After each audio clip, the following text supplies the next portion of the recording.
আওয়ামী লীগ বিশৃঙ্খলা করলে বরদাস্ত করা হবে না বলে জানিয়েছেন স্বরাষ্ট্র উপদেষ্টা ব্রিগেডিয়ার জেনারেল অবসরপ্রাপ্ত এম সাখাওয়াত হোসেন।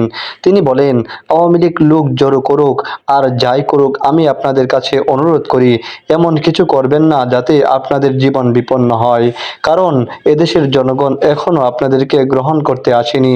সোমবার সকালে বৈষম্য বিরোধী ছাত্র আন্দোলনের সময় আহত আনসার সদস্যদের চিকিৎসার খোঁজখবর নিতে রাজধানীর সিএমএইচ হাসপাতাল পরিদর্শনের সময় এসব কথা বলেন তিনি। এ সময় আন্দোলনে হতাহতদের ঘটনার নিন্দা জানিয়ে তদন্তের আশ্বাস দেন স্বরাষ্ট্র উপদেষ্টা।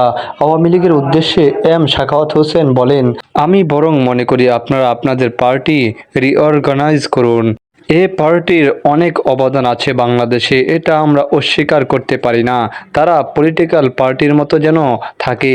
যখন নির্বাচন আসে তখন নির্বাচনে প্রতিযোগিতা করুন, জনগণ চাইলে নির্বাচনে যাবেন। স্বরাষ্ট্র উপদেষ্টা আরও বলেন, দেশের জন্য আওয়ামী লীগের অনেক অবদান আছে, তাই তারা দল গোছাতে পারে। তবে প্রতি বিপ্লবের স্বপ্ন দেখলে হাজার হাজার মানুষের রক্ত ঝরবে। বৈষম্য বিরোধী ছাত্র আন্দোলনের নিহতদের বিষয়ে তিনি বলেন, আন্দোলনে প্রাণহানির ঘটনা তদন্তে আন্তর্জাতিক সহায়তা চাওয়া হবে।